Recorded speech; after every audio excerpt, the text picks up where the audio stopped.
안녕하십니까, 반갑습니다. 저는 사회복지법제론 합격노트 핵심 특강 강의를 맡은 김진우입니다.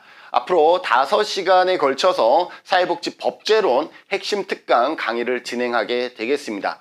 여러분들은 강의 쫓아오실 때에 이 핵심 특강이라는 것은 기본서와 같이 내용의 처음부터 끝까지 모든 부분을 우리가 자세하게 설명하는 그러한 영역은 아니기 때문에 여러분들이 잘 쫓아와 주셔야 되고, 또 반면에 기본서와 같이 모든 내용을 공부하는 것이 아니기 때문에 그 중에서도 조금 더 핵심적인 부분, 조금 더 시험에 조금이라 한 번이라도 더 출제되었던 내용들 중심으로 해서 강조하면서 강의가 이루어지기 때문에 여러분들이 개별적으로 취사 선택하지 마시고 강의에 따라서 여러분들이 집중을 해서 쫓아와 주시면 좋겠습니다. 더불어서 핵심 특강이라는 것은 우리가 일목요연하게 설명하기보단 핵심을 집중적으로 공략하는 내용이기 때문에 이 핵심만을 듣고 여러분들이 시험 문제에 답을 찾기는 다소 어려울 수가 있습니다. 교수님, 그럼 어떻게 하라고요? 공부하지 말라라는 건가요? 이 핵심 특강 듣지 말라라는 건가요? 아니죠. 여러분들이 지금 시간이 부족하잖아요. 시간이 부족하기 때문에 핵심 특강을 통해서 그 부족한 시간을 효율적으로 활용할 수 있는 바로 그 강의가 핵심 특강인 것이죠. 반면에 핵심 특강은 방금 전에도 설명했듯이 그 내용을 자세하게 설명하기보다는 핵심을 중심으로 해서 짚어드리는 역할을 하기 때문에 반드시 기출해독이라든지 기출문제집이라든지 이러한 추가적인 교재를 통해서 문제를 풀 수 있는 그러한 문제와 연동되는 공부를 반드시 해 주셔야 됩니다. 개인적으로 저는 기출해독 교재를 상당히 애증하는 편이기 때문에 여러분들 중에 혹시 시간적 여유가 있으면 기출해독을 같이 겸해서 살펴봐 주시면 많은 도움이 되고요. 그렇지 않더라도 기출문제는 꼭 풀어보셔야 된다라고 강조해드리고 싶습니다. 기출문제는 여러분들 큐넷 사이트에 들어가시면 다운받을 수가 있어요. 이것도 새로운 정보인가요? 우리 교재 하나 더 팔아야 되는데, 큐넷 사이트에 들어가서 여러분들이 다운받아서 그 문제를 풀고 거기에 답안까지 있기 때문에 답안을 맞춰보실 수가 있어요. 그런데 법제론만큼은 그러지 말라라는 거예요. 왜냐하면 과거의 오답이었던 것이 지금의 정답이 된 경우가 많고요. 또 과거에 정답이었던 부분들이 지금은 오히려 오답인 부분들이 많습니다. 법이라는 것이 변화되어지죠.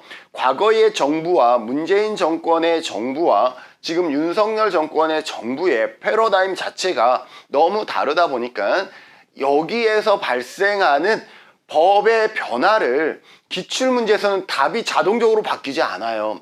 그러나 저희 나눔의 집에서 출판하고 있는 기출문제는 적어도 문제는 과거의 문제이지만 정답은 현재의 시점에서의 정답을 다시 수정해서 여러분들이 공부만 열심히 해도 잘못된 공부가 아닌 제대로 된 공부를 할 수 있도록 정답을 수정해서 매해마다 편집하고 출판하고 있다라는 것을 기억해 두시면, 법제론만 같은 경우는 그럴 수가 있구나. 네, 그런 경우가 상당히 많이 있습니다. 그렇기 때문에 여러분들이 다른 과목은 모를지라도 법제론 같은 경우는 단순히 여러분들이 맹목적으로 과거의 기출문제를 다운받고 문제를 풀고 정답을 암기하시고 시험장에 가시면 여러분들이 열심히 공부하셨기 때문에 오히려 틀린 답을 마킹할 수가 있습니다. 그래서 이러한 부분들 주의해 주셔야 되겠습니다. 저희 나눔의 집에서는 법이 개정되어지거나 이러한 내용들을 또 별도로 홈페이지에 여러분들이 확인할 수 있도록 게재하고 있으니 그러한 내용에도 관심을 가져주셔서 열심히 공부하시고 그 공부한 것이 문제로 어떻게 변형되어지는지까지 여러분들이 그렇게 훈련하시고 시험장에 가주셔야 되겠다라는 말씀 전해드리면서, 자, 오늘은 제1강 강의를 시작해 보도록 하겠습니다. 제1강은 기본서의 1장의 사회복지법의 개관과 2장의 사회복지법의 발달사, 3장, 4장 권리성과 사회복지에 대해서 살펴보도록 하겠습니다. 1장입니다. 사회복지법의 개관이 되겠습니다. 17회 한 문제, 18회 두 문제, 19회 세 문제, 20회 한 문제, 21회 두 문제. 그럼 22회는 세 문제가 나올 건가요? 교수님? 그러면 너무 좋겠어요. 그죠? 사회복지법의 개관 1장만 열심히 해도 3문제가 나올 수 있으니까 그렇지 않더라도 평균 2문제가 출제되어진다라는 것을 우리가 통계를 통해서 데이터를 통해서 충분히 확인할 수가 있습니다. 자, 그러면 법의 체계와 법원에 대해서 살펴보도록 하겠습니다. 여러분들 법원에 출두하세요 할 때 그 법원이 아니죠. 법의 군원, 법의 존재 양식이에요. 법원이라는 것은 법의 존재 양식을 의미하고 법의 존재 양식이 글자로 되어 있다 그러면 성문법이고 글자로 이루어지지 않으면 불문법, 문자로 이루어지지 않아서 불문법인 거죠. 성문법에는 법의 위계가 있습니다. 헌법에서부터 법률, 그 다음에 시행령과 시행규칙이 있죠. 이것을 명령이라 그럽니다. 명령. 그리고 얘와 얘를 합쳐서 법령이라 그러죠. 그리고 자치단체의 조례와 규칙이 있고 그 다음에 또 뭐도 성문법이냐면 국제법규, 국제조약과 국제법규도 성문법에 해당한다라는 것을 여러분들이 기억해 주셔야 됩니다. 시험에 뭐가 나왔었냐면 다음 중에 성문법에 해당하는 것은 그런데 열심히 찾고 국제법규는 아닐 거야 이렇게 하시는 분들이 있는데 국제법규도 성문법에 해당한다라는 것이고 불문법에는 어떤 것이 있냐면 우리가 시험에 나오는 판례법과 그 다음에 조리와 그 다음에 뭐예요? 우리가 전통에 의한 이러한 부분들이 불문법에 해당한다라고 볼 수가 있습니다. 전통이라는 것은 관습법을 얘기하죠. 관습법. 네, 이런 것들이 있다라고 보시면 되겠습니다. 자, 법 먼저 살펴보도록 할게요. 사회 질서 유지를 위해서 사회 구성원들의 행동을 규율할 수 있는 일련의 행위 준칙이다라는 것이고요. 그리고 행위 규범이자 강제 규범이면서 조직 규범인 동시에 사회 규범이다 라고 볼 수가 있어요.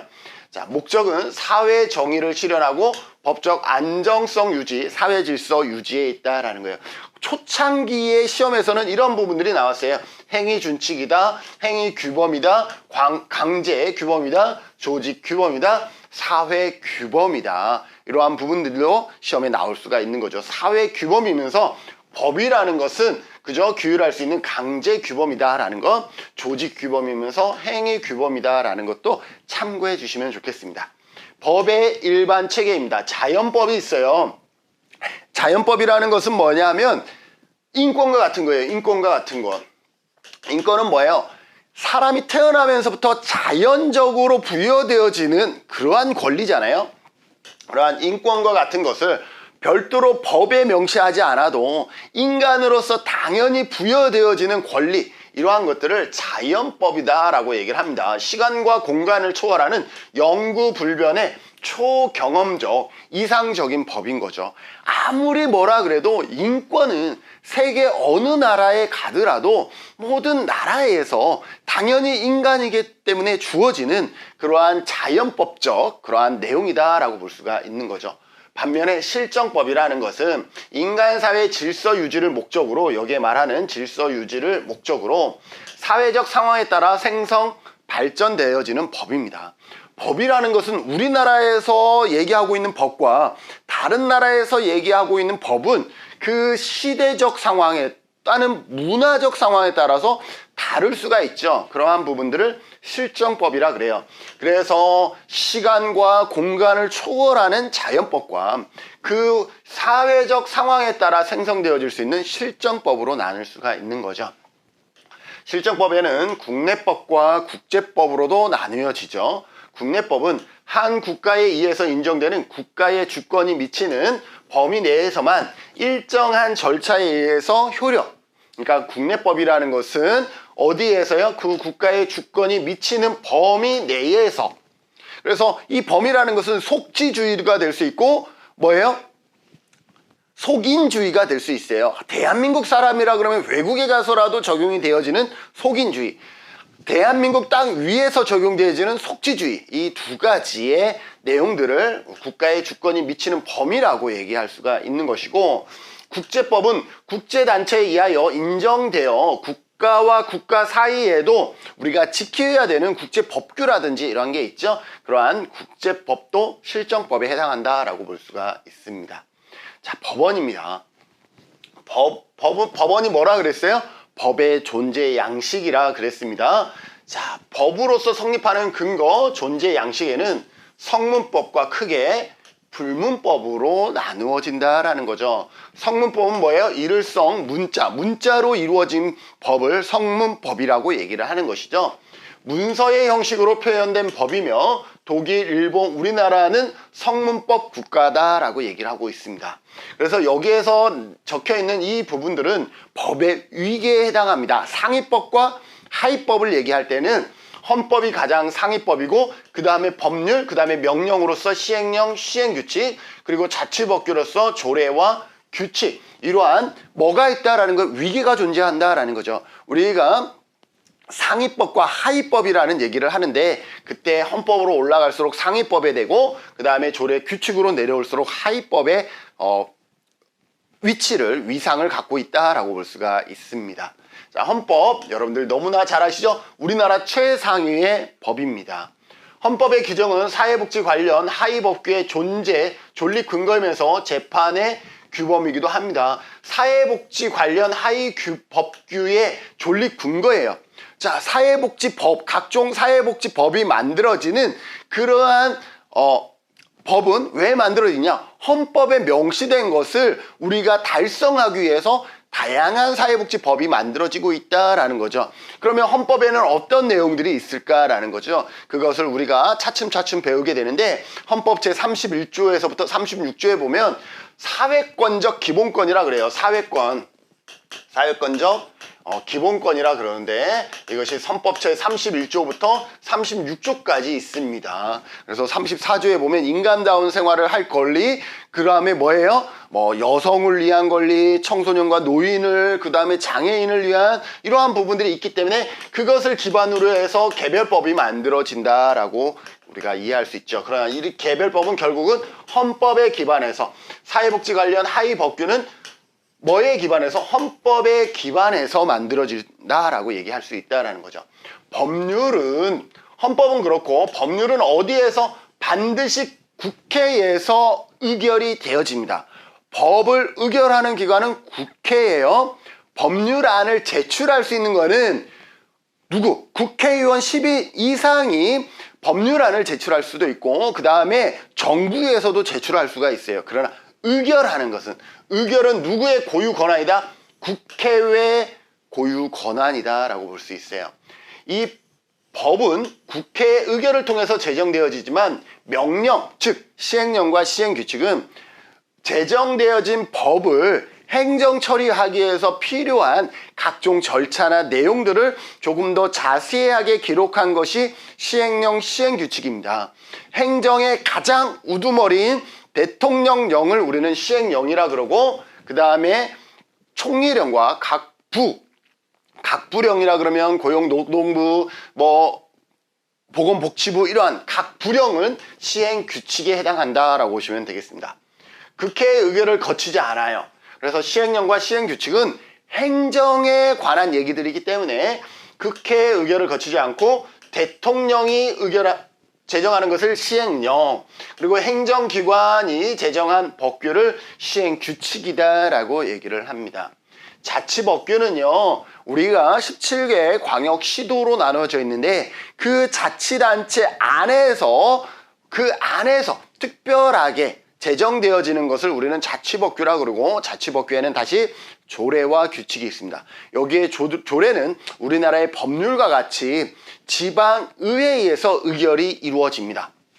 조례는 지방자치단체가 자치 입법권에 의거하여 법령의 범위 안에서 위에 법률과 명령을 합쳐서 뭐라 그래요? 법령이라 그래요. 법령. 이거는 법률과 더하기 명령을 합쳐서 명령은 시행령과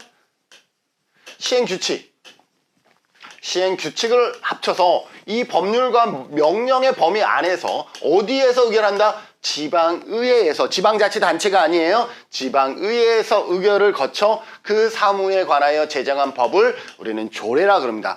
조례는 지방의회의 의결을 거쳐서 제정이 되어지는구나 기억하시고, 그 다음에 규칙은 명령과 같은 거예요. 조례가 있으면 이것에 대한 구체적인 또 행정의 절차라든지 자세한 세부적인 내용들을 기록해야 되는데, 그것이 뭐예요? 규칙입니다. 규칙은 누가? 행정의, 자치단체의 행정의 수장인 누가? 지방자치단체장의 이름으로 제정이 되어집니다. 규칙은 지방자치단체장이 법령 또는 조례, 규칙이 가장 하위법이기 때문에 그 위에 누구예요?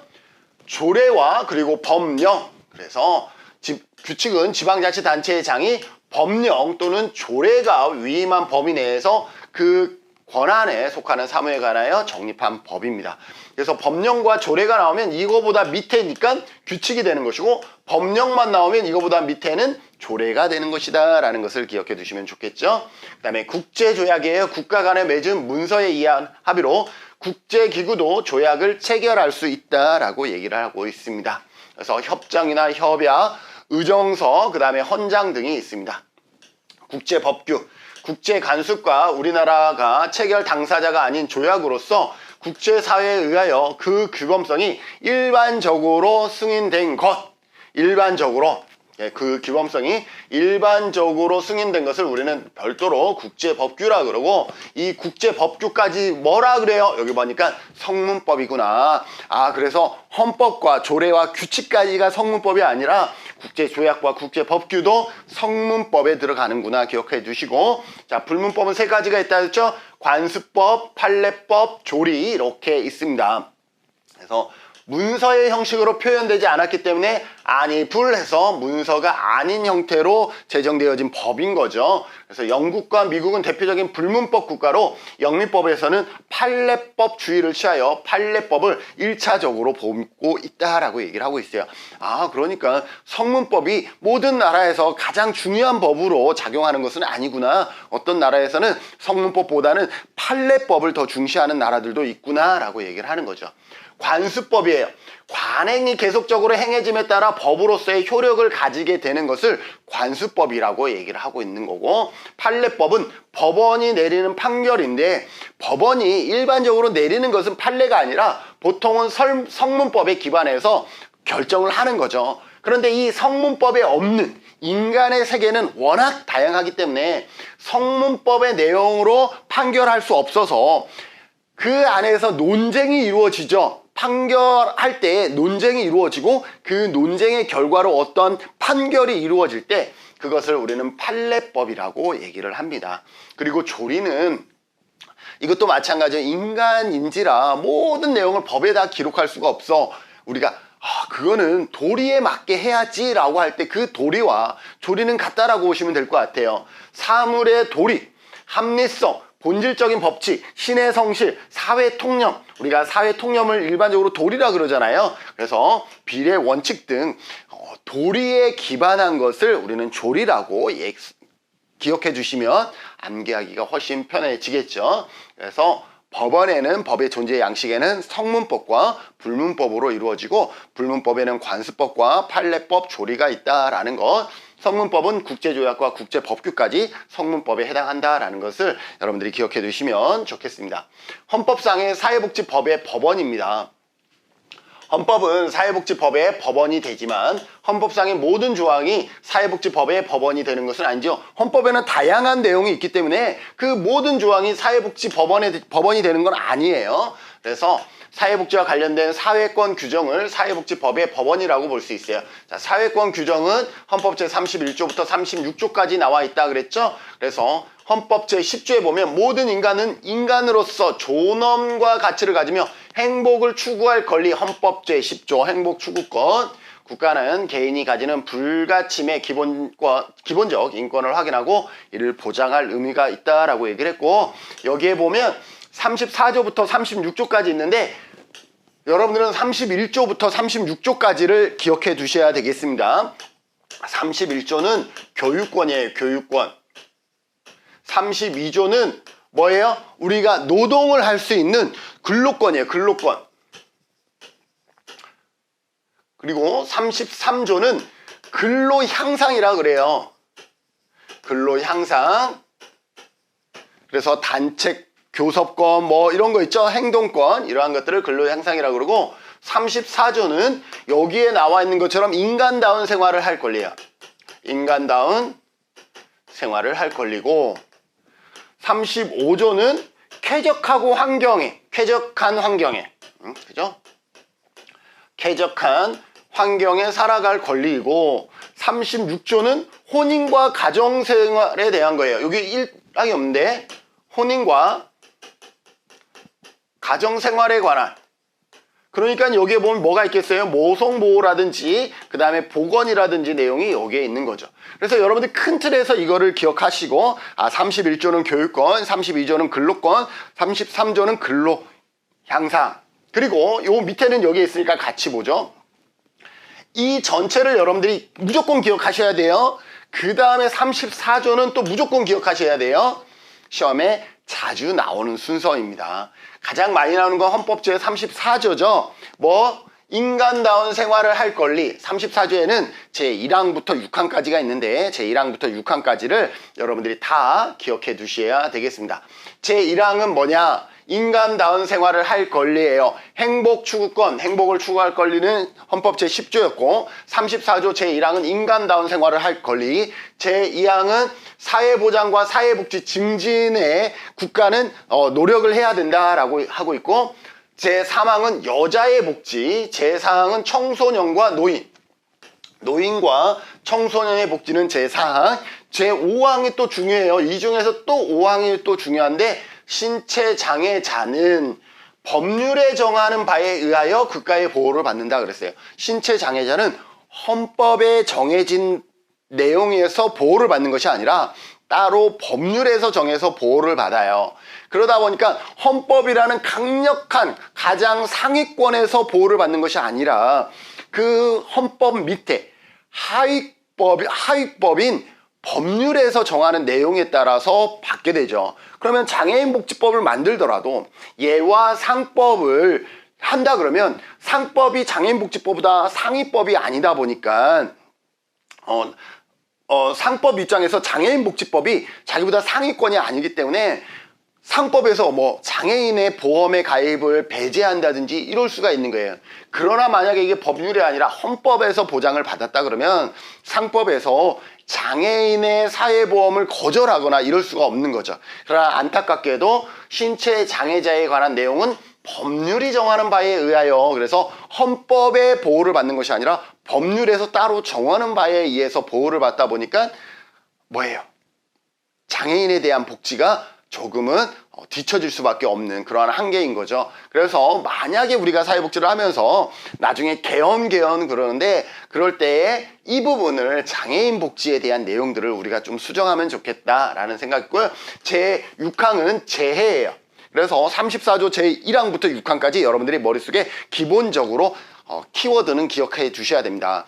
34조 제1항 뭐예요? 인간다운 생활을 할 권리. 제2항은 사회복지와 사회보장 증진을 위한. 제3항은 여자의 복지. 제4항은 노인과 청소년의 복지. 제5항은 장애인인데 법률에서 따로 정하고요. 제6항은 재해에 대한 보호를 우리는 헌법 제34조에서 규정하고 있다는 거 기억하시고 35조는 아까 뭐였어요? 쾌적한 환경에서 생활할 모든 국민은 건강하고 쾌적한 환경에서 생활할 권리를 가지며 국가와 국민은 환경 보전을 위하여 노력해야 한다. 국가는 주택개발 정책, 주택개발 정책도 35조죠. 주택개발 정책 등을 통하여 모든 국민이 쾌적한 주거 생활을 할 수 있도록 노력해야 한다. 36조 국가는 여기에 보면 혼인과 가정생활에 대한 얘기, 그리고 국가는 모성보호에 대한 얘기, 그리고 보건에 관한 얘기들이 여기에 명시되어 있다는 것을 기억해 두십시오. 그래서 헌법상 사회복지법원 별이 2개지만 31조부터 36조까지 큰 틀을 암기하시고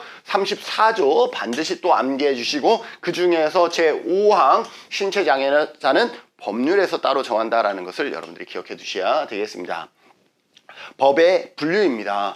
법의 분류, 상위법과 하위법 있죠? 상위법은 어디에? 헌법. 하위법은 뭐예요? 조례와 규칙에 이르기까지 상위법과 하위법으로 이루어집니다.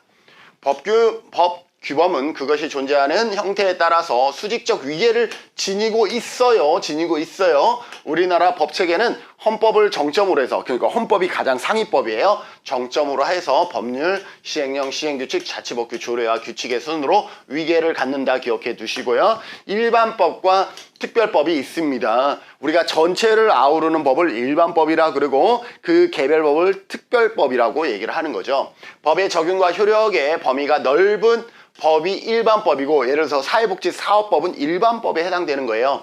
제한된 영역에서 적용되는 법, 예를 들어서 장애인복지법, 노인복지법, 이러한 부분들은 뭐가 되는 거예요? 특별법이 되는 거죠.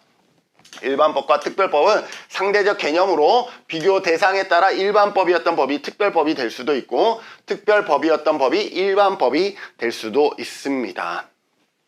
강행법과 이민법이에요. 강행법은 당사자의 의사와 관계없이 적용이 강제되는 법을 강행법이라 그러고, 이민법은 당사자의 의사에 따라 법을 적용할 수도 있고 적용을 배제할 수도 있는 법을 이민법이라고 합니다.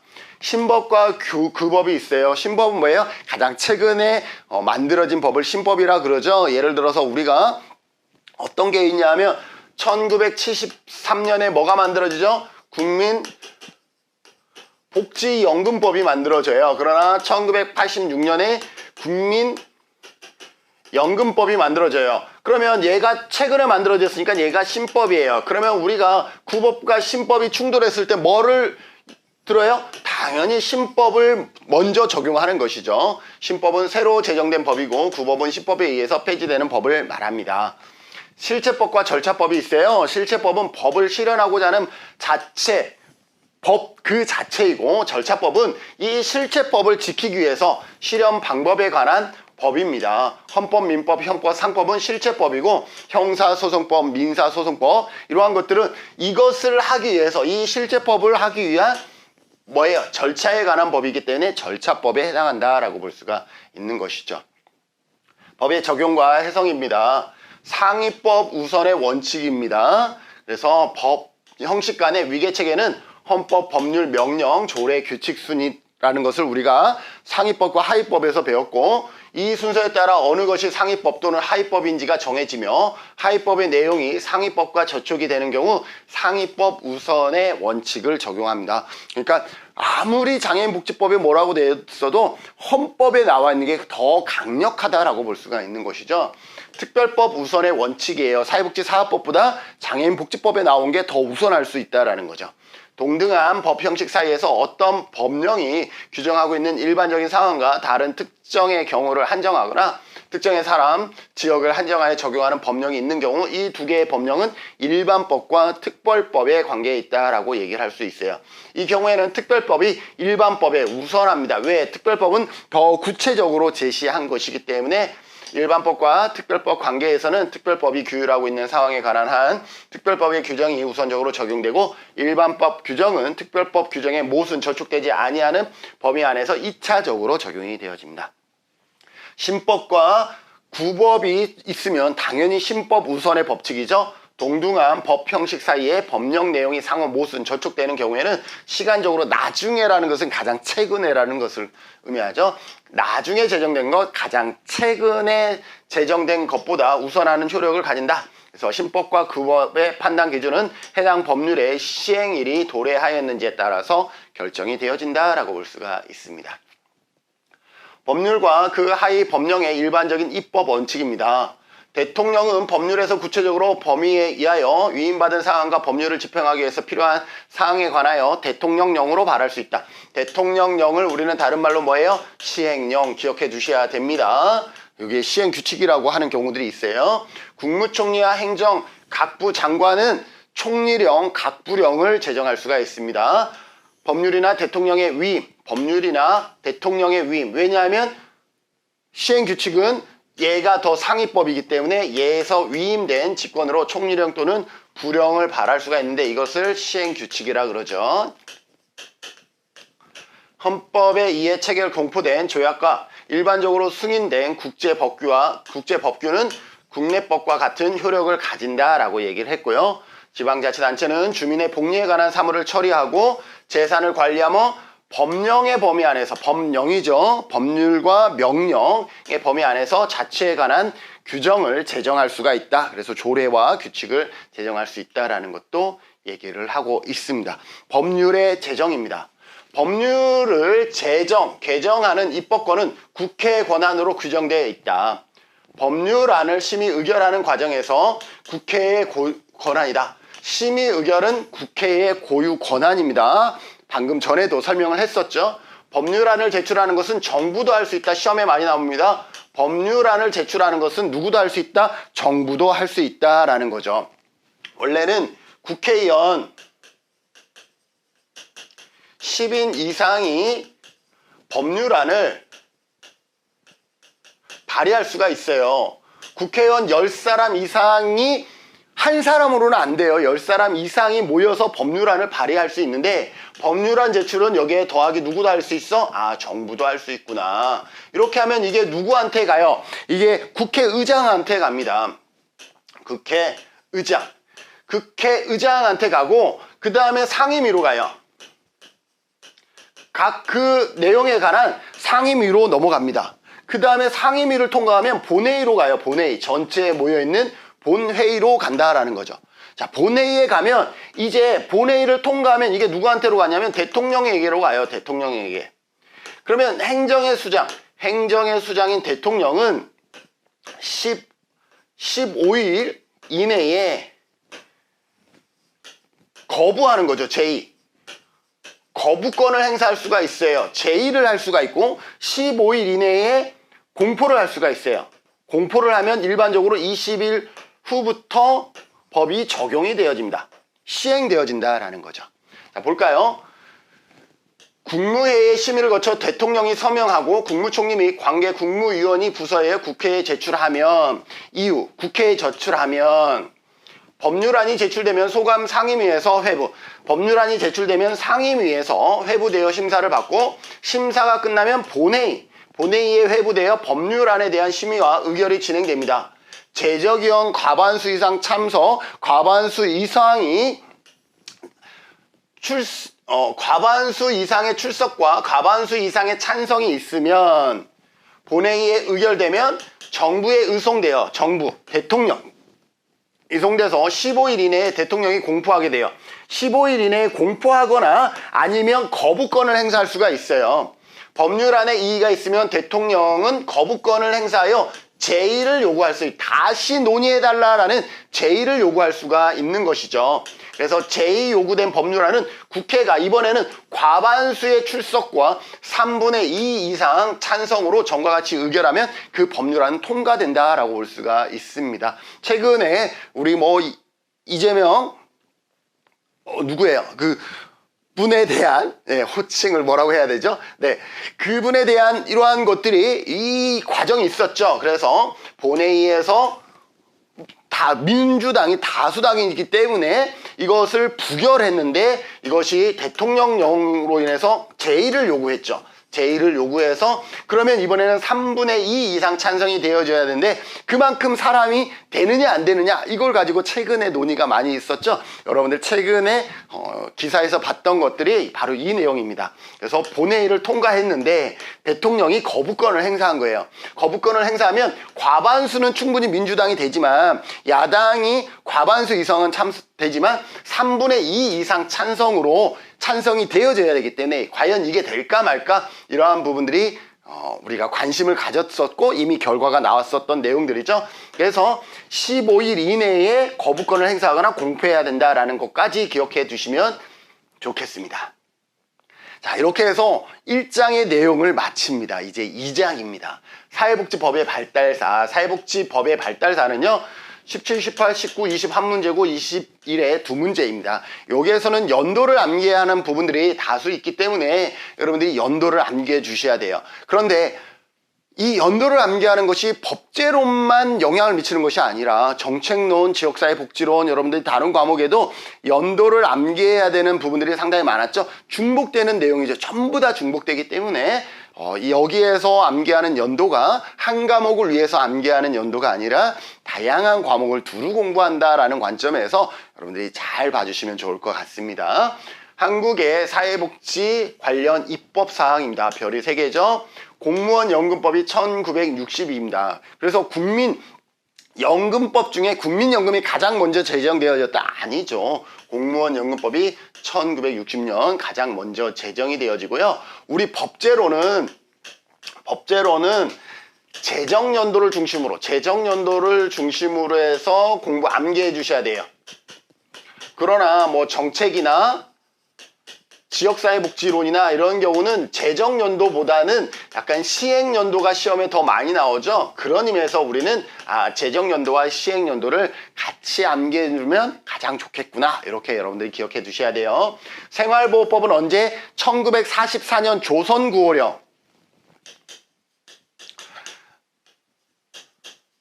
조선구호령에서 이제 해방 이루어지고 1961년에 생활보호법, 그리고 이게 언제? 1999년 9월 7일 날 국민기초생활보장법으로 넘어간다라는 거예요. 그래서 생활보호법은 조선구호령의 신법이 되는 것이고 다시 국민기초생활보장법에는 구법이 된다라고 볼 수가 있는 것이죠. 아동복리법이 사회서비스법으로 1961년에 만들어졌다가 이게 1981년에 아동복지법으로 바뀝니다. 아동복지법. 그러니까 아동복리법은 1961년이지만 모든 아동을 대상으로는 아동복지법은 1981년이다라는 것도 기억해 볼 필요가 있죠. 산재, 우리나라 사회보험법에서 가장 먼저 제정된 것은 산재보험이죠. 1963년 기억하시고 4대 보험 중 가장 먼저 제정.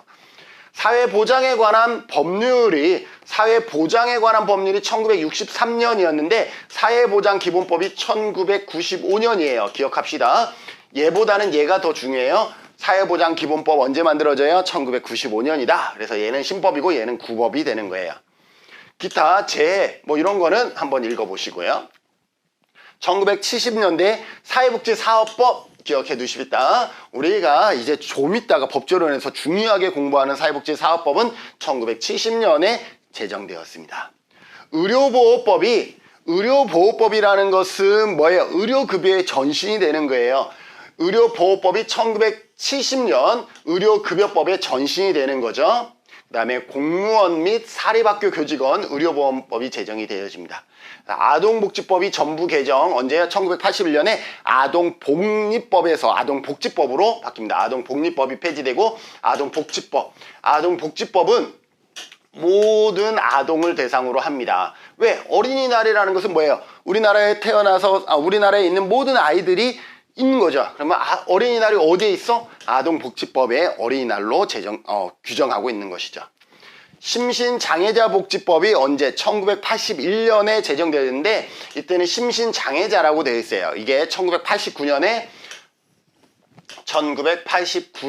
장애인복지법으로 바뀝니다. 기억해 두시고요. 그래서 장애인복지법 1989년, 그래서 요게 여기고 요게 여기죠. 심신장애자복지법이 폐지가 되어집니다. 그 다음에 노인복지법 1981년, 모자복지법 89년, 이 정도는 여러분들이 암기해 주셔야 됩니다. 그리고 1990년대 국민기초생활보장법 1999년 9월 7일이죠. 기억해 두시라 그랬죠. 그러면서 1961년에 제정되었던 생활보호법은 폐지가 되어집니다. 기타 사회보장기본법 언제라 그랬어요? 중요합니다. 1995년이고요. 영유아보육법도 가끔 시험에 나옵니다. 기억해 주세요. 1991년. 고용보험 93년이죠. 그리고 시행은 95년부터 시행. 성폭력범죄처벌 94년. 사회복지 공동모금회 법 기억했어요. 사회복지 공동모금법이 1997년이고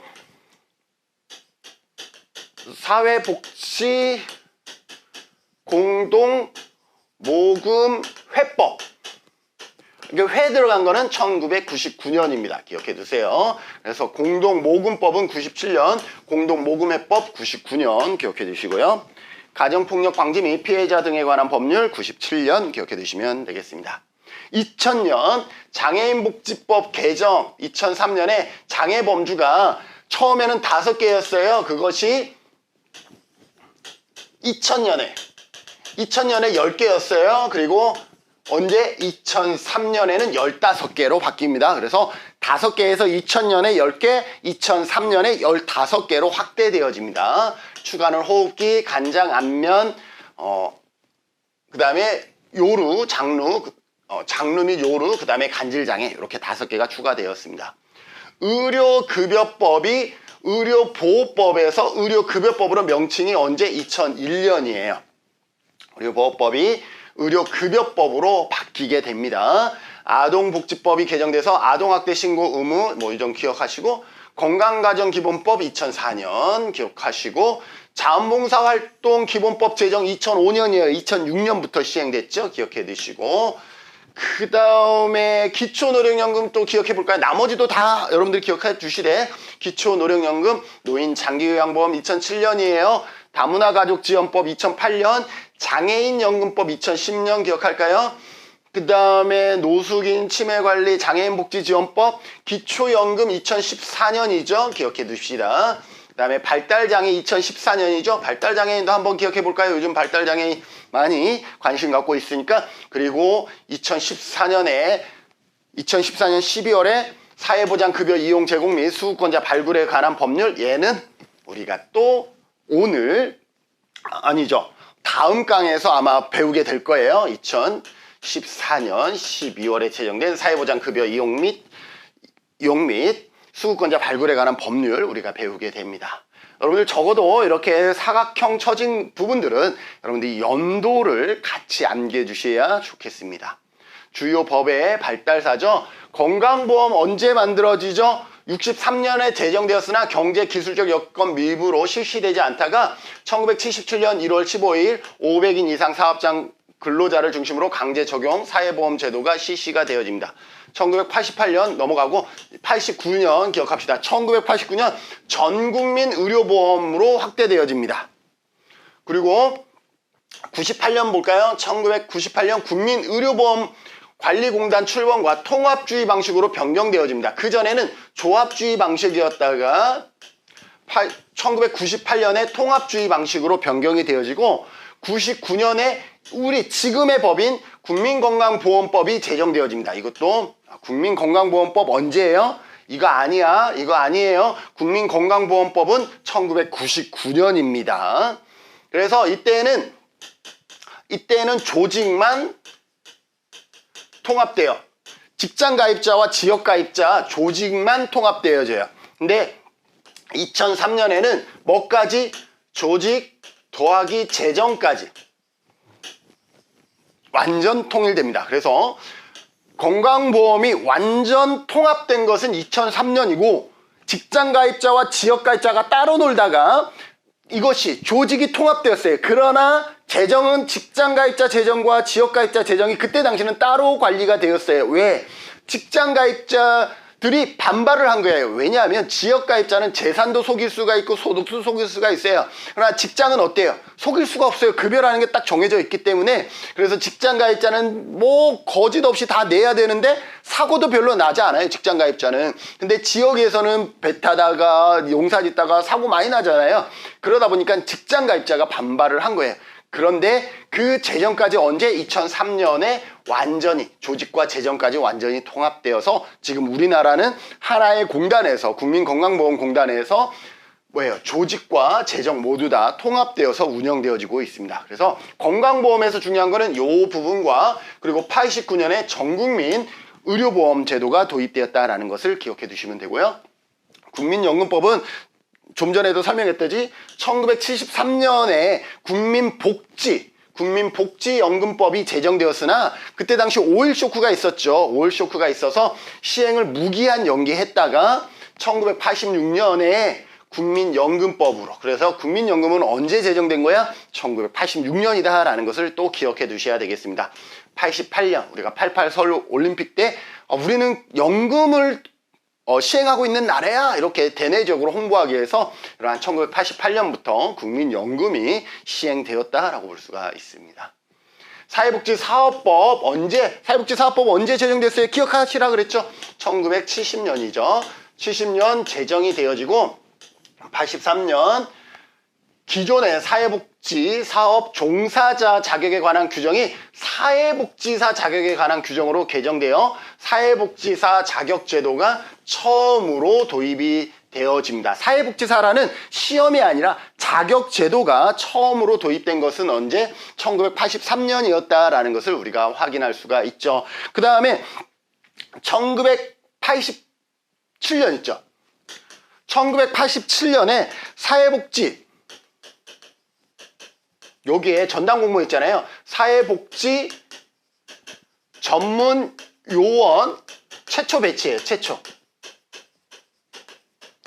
그래서 사회복지사는 1983년 사회복지사 자격, 사회복지사라는 타이틀, 종사자가 아니라 사회복지사라는 자격 명칭을 최초로 부여받았고, 1987년에는 사회복지 전문 요원이라는 타이틀로 최초 배치가 이루어지는 것은 1987년이었다라는 것이고, 그런데 이거는 전문 요원이고 사회복지 전담 공무원이라는 타이틀을 가질 수 있는 법적 근거예요. 법적 근거를 마련한 것은 1992년입니다. 그래서 얘를 이 사이에 여러분들이 잘 기억하시고, 1992년 사회복지 행정의 전문성과 효율성을 높이기 위해서 일선 행정기관에서 사회복지 전담 공무원을 두고 시군구에 복지 사무 전담 기구를 설치할 수 있도록 한다라는 거예요. 이건 뭐예요? 법적 근거를 마련한 거예요. 전담 공무원의 법적 근거 마련. 시험에는 이렇게 나와요. 법적 근거 마련. 그 다음에 전담 공무원이라고 바뀐 거는 언제냐? 2000년에 바뀌어요. 여기 1997년 개정 사회복지사 1급은 국가시험에 합격한 자로 하고, 사회복지시설 설치 운영에 관한 허가제를 신고제로, 97년에 신고제로 바뀌었다라는 거 기억하시고, 사회복지시설에 대한 평가제도 언제? 97년 사회복지사업법 개정에 있었고, 최초 평가를 시행한 연도는 1999년입니다. 이거 전부 다 시험에 나왔던 것들이라 제가 얘기를 하는 거예요. 자, 그리고 2000년에 사회복지의 날이 개정됐는데, 이거 무슨 날이에요? 1999년 9월 7일은 무슨 날일까요? 국민기초생활보장법, 국기법이 제정된 날이고, 이 날을 기념해서 그 이듬해가 2000년이죠. 2000년 9월 7일 사회복지의 날이 제1회 사회복지의 날이 만들어진 거예요. 그래서 요 날 기억해 두시고, 그 다음에 2000년에 뭐가 있었다 그랬어요? 사회복지 전문요원에서 전담 공무원, 그 다음에 뭐예요? 이게 일반직으로, 별정직에서 일반직 공무원으로 전부 다 2000년이다 라는 거, 2000년 기억해 두시면 좋겠습니다. 자, 이렇게 해서 2장까지 마쳤고 3장 이제 같이 살펴보도록 하겠습니다. 3장 사회복지의 권리성이에요. 기본권의 종류. 여러분들의 헌법의 기본권은요, 헌법 제10조부터 헌법 제10조부터 36조까지를 기본권이라 그래요. 헌법 제10조부터 36조까지를 기본권이라 그럽니다. 자, 포괄적 기본권, 인간의 존엄과 같이 행복추구권. 자, 인간의 존엄과 행복추구권 어디에 있다고 그래서 이미 배웠어요. 여러분들 기억하셔야 돼요. 헌법 제10조에 있어요. 그러면 평등권은 몇 조에 있을까? 아, 얘는 11조에 있겠구나. 그 다음에 자유권은 얘는 12조에서 22조까지 있구나. 그 다음에 사회권은 우리 배웠죠? 31조에서 36조까지구나. 이렇게 여러분들이 기억해 주셔야 되겠어요. 그래서 사회권적 기본권에 뭐가 들어가지 않아? 자유에 관한 내용이 들어가지 않아요. 그거는 별도 자유권이기 때문에. 평등에 관한 내용이 들어가지 않아요. 그거는 별도 평등권이 별도로 있기 때문에 그래요. 시험 볼 때 어떻게 나오냐면 사회권적 기본권에 관한 내용이다 어쩌고 저쩌고 한 다음에 여기에다가 양심의 자유 이런 거 하나 집어넣으면 양심의 자유 당연히 있겠지라고 하지만, 얘는 사회권적 기본권이 아니라 자유권적 기본권이다 라고 보시면 돼요. 그래서 포괄적 기본권, 행복추구권 헌법 제10조, 평등권 11조에 있고 자유권 12조에서 22조까지 한번 읽어보죠. 여러분들이 다 아는 무슨 자유, 신체의 자유, 뭐 언론, 출판, 결사의 자유 이런 것들이 전부 다 여기에 들어가 있는 것이죠. 그 다음에 사회권적 기본권은 반드시 암기해 주셔야 돼요. 사회권적 기본권을 가장 최초로 명시한 법은 1919년 독일의 바이마르 헌법입니다. 최초의 사회권은 1919년 독일의 바이마르 헌법이다라는 것이고, 우리나라 헌법에서 사회권은 인간다운 생활을 할 권리, 34조죠. 34조. 31조에서 36조 가운데 34조가 인간다운 생활을 할 권리고, 교육을 받을 권리 몇 조예요? 31조라 그랬죠. 근로에 대한 권리 몇 조예요? 32조라 그랬죠. 근로 3건, 그죠? 단체 교섭권, 단체 행동권, 이런 것들은 33조라 그랬죠. 환경권, 건강하고 쾌적한 환경에 살아가는 거 35조라 그랬어요. 34조 여기 인간다운 생활 있고, 36조는 뭐예요? 혼인과 가족생활, 혼인과 가족생활에 관한 것이 36조라 그랬죠. 여기에는 모성보호랑 그다음에 보건도 여기에 36조에 들어갔다라고 했죠. 그래서 이 부분 여러분들이 잘 기억해 두시라고 앞에도 강조를 했고 다시 한번 설명했으니까, 김준우 교수가 저렇게 강조하는 거는 그래도 시험에 많이 나온다라는 것 여러분들이 기억해 두시면 좋겠습니다.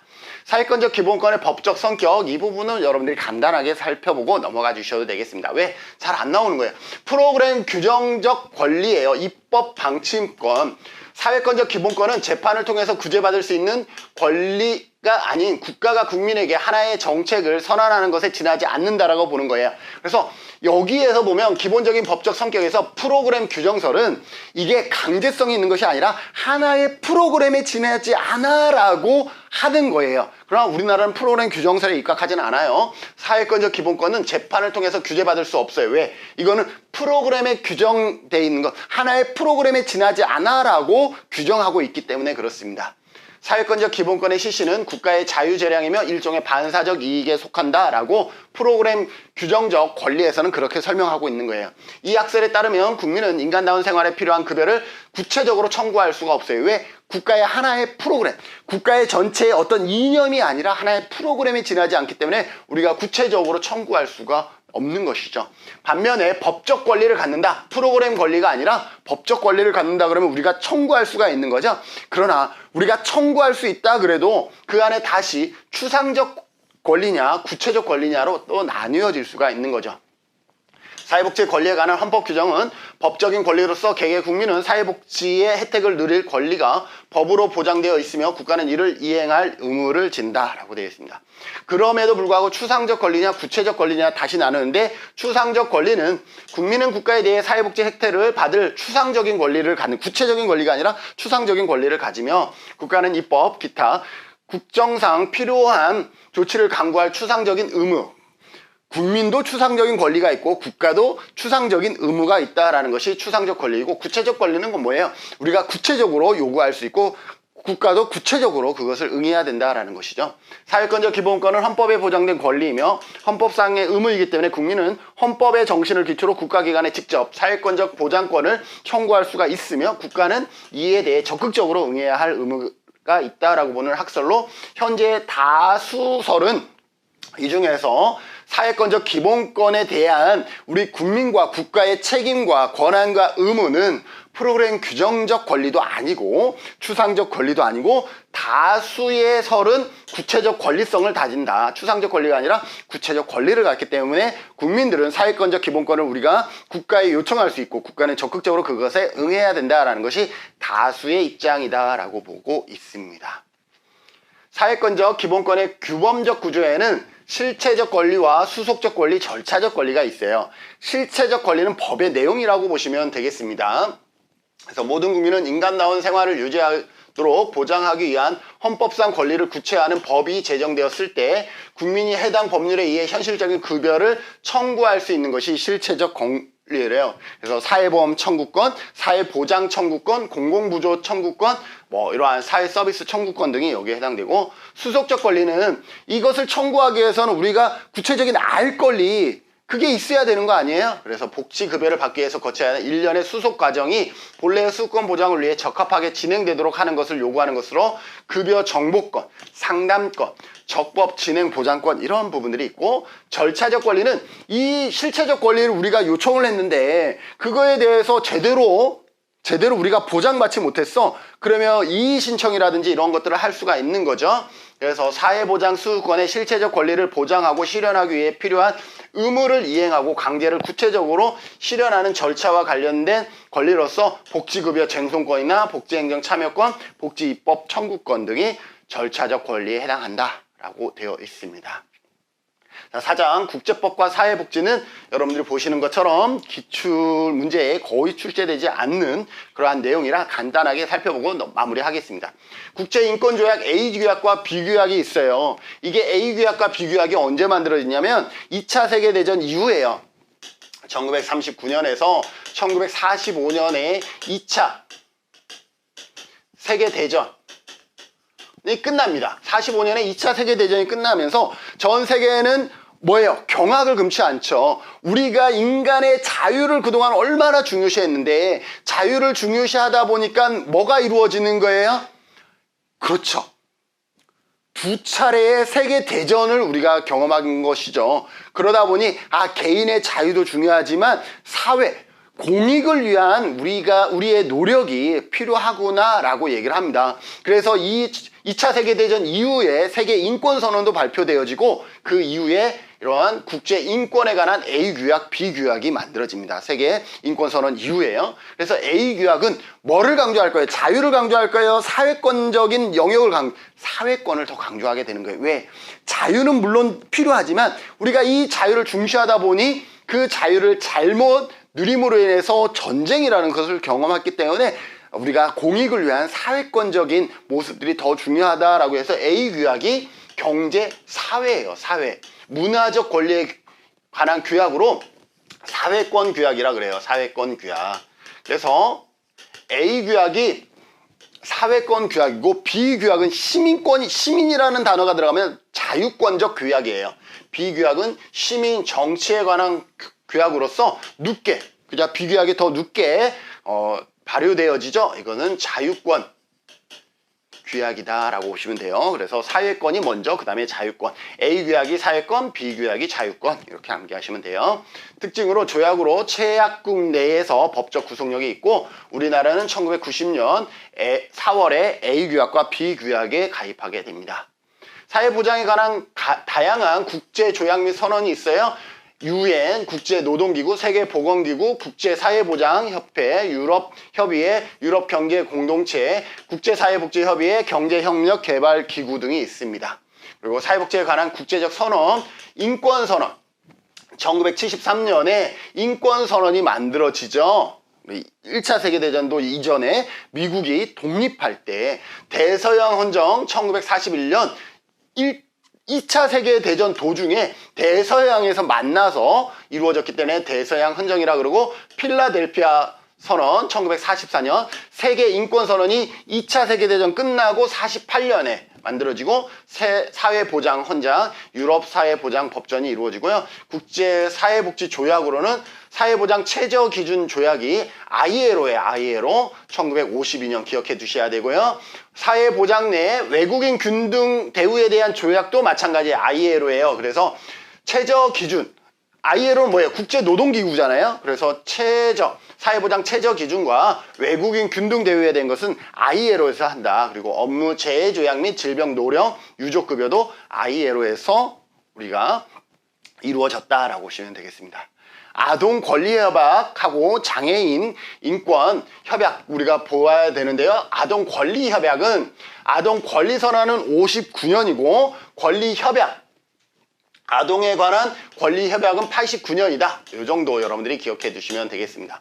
아동 권리 선언 아동을 단순히 구제나 보호의 대상으로 보는 것이 아니라 인권이나 자유의 주체로 파악하는 관점이고 아동 권리 협약 89년 18세 미만 모든 아동에게 평등 대우하고 아동의 최선의 이익을 지향하면서 부모의 지도를 존중하고 체약국 내에서 법적 구속력을 발생합니다. 기본 이념으로 아동의 최선의 이익과 차별 금지 그리고 주요 내용으로 4개가 있죠. 그래서 생존권, 보호받을 권리, 발달권, 참여권 이 4가지도 나오면 이렇게 4가지가 나오면 이건 뭐예요? 권리 협약이다 라는 것을 기억해 두셔야 되겠습니다. 장애인 인권 선언이에요. 그래서 장애인 인권 선언이 75년, 그 다음에 정신지체 인권 선언이 71년이에요. 그래서 71년, 75년 기억해 두시면 되겠습니다. 그리고 장애인 권리협약 2006년에 유엔에서 제정이 되어지고 우리나라는 2008년 12월 협약 비준 동의안에 의결하고 장애 여성 및 장애 아동 보호, 동등한 법적 능력 부여, 비인도적 처우 금지, 자립을 위한 이동권 보장 등에 관한 내용이 여기에 있다. 그래서 장애인 권리협약 2006년, 우리나라 2008년 정도 기억해 두시고 그 다음에 이 연도 정도는 여러분들이 기억해 주시면 좋겠습니다. 사회보장협정입니다. 우리나라 사회보장협정에 관한 것을 명시하고 있는 법이 어디냐라는 게 시험에 나왔었죠. 어디에요? 우리나라는 국민연금법에서 명시하고 있죠. 그래서 이 정도 기억해 두셔야 되겠습니다. 그러면 여기에서 명시한 건 뭐예요? 이중보험료 부담 문제를 해결합니다. 그리고 연금 혜택의 기회를 확대하는 거죠. 가입기간을 합산하는 거죠. 가입기간을 합산함으로써 연금 혜택의 기회를 확대하는 거죠. 그래서 협정의 하위 목적은 이거죠. 이중가입을 배제하고 가입기간을 합산하고 동등대의 급여 송금, 외국에서 우리나라에 연금을 받았을 때 급여를 송금할 수 있는 것들을 자유롭게 할 수 있도록 해주는 것이죠. 자, 이상으로 사회복지법제론 제1강 상당히 많은 내용들을 살펴봤지만 3장과 4장은 좀 가볍게, 4장은 특히 가볍게 볼 수 있는 내용이고, 그러나 1장은 여러분들이 자세히, 2장은 다른 과목과 연동해서 공부할 수 있고, 3장은 이미 1장이나 2장에서 설명했던 것의 중복이다라고 보면 1장, 2장을 정말 열심히 하면 다른 과목과 함께 복수의 과목을 공부한 그런 느낌으로 여러분 기분 좋게 1강 마무리해 주시면 되겠습니다. 이상 강의 마치도록 하겠습니다. 수고하셨습니다.